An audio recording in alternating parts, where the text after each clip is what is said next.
एक ज्योतिर्लिंग ऐसा है जिसके बारे में बहुत कम लोग जानते हैं। ना ये काशी है, ना ये केदार है, ना ये महाकालेश्वर है। 12 ज्योतिर्लिंग में इसका नामो निशान भी नहीं है। अगर इन 12 ज्योतिर्लिंगों की ताकत को इकट्ठा किया जाए, उतनी ताकत उस केवल अकेले ज्योतिर्लिंग में है। इसके बारे में सबको पता होना चाहिए। आइए मैं आज आपको इसका एड्रेस और इसका रहस्य समझाता हूं। सबसे पहले रहस्य जानते हैं। अगर आप गौर करेंगे, जैसे जैसे इंसान की मौत उसके करीब आती है, यानी जैसे जैसे वो बूढ़ा होना शुरू होता है, वैसे वैसे इंसान कमर से झुकने लगता है। और जिस दिन वो मर जाता है ना, मरने के बाद और मरने के पहले उस शरीर में कोई बदलाव नहीं होता। बस उसकी रीढ़ की हड्डी खोखली हो जाती है, यानी रीढ़ की हड्डी से वो सीधा नहीं रह पाता, लुढ़क जाता है। अरे समझो, हमने दुनिया में कितने आविष्कार कर लिए। हम हार्ट ट्रांसप्लांट कर लेते हैं, यहां तक कि बोन मैरो ट्रांसप्लांट हो जाता है, लेकिन रीढ़ की हड्डी को हम आज तक ट्रांसप्लांट नहीं कर पाए। क्यों? उसके अंदर एक रहस्य है। जब तक ये रीढ़ की हड्डी बिल्कुल एक शिवलिंग की तरह धरती से सीधी है ना,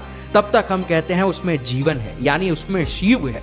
जैसे ही शिव इसको छोड़ के चले जाते हैं, जीवन निकल जाता है, वैसे ये रीढ़ की हड्डी लुढ़क जाती है। और अब हम क्या कहते हैं उस शरीर को? शव कहते हैं।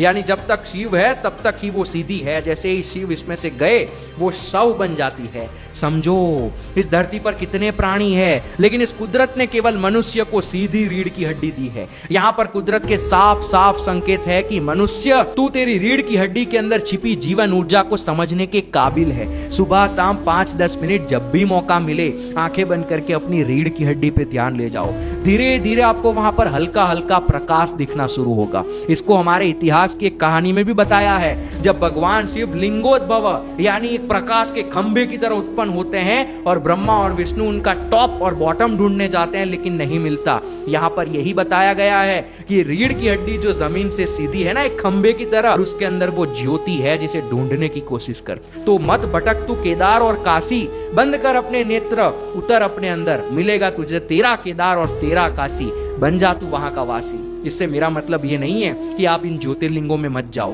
ये ज्योतिर्लिंग ऐसी जगह पर है कि अगर आप वहां जाकर बैठो और आंखें बंद करो, अपनी रीढ़ की हड्डी पे ध्यान लगाओ, तो आपको आपके अंदर की ज्योतिर नजर आएगी। तो यहाँ ये बुलावे में मत पड़ो कि मैंने इतने ज्योतिर्लिंग कर लिए, तुमने कितने किए।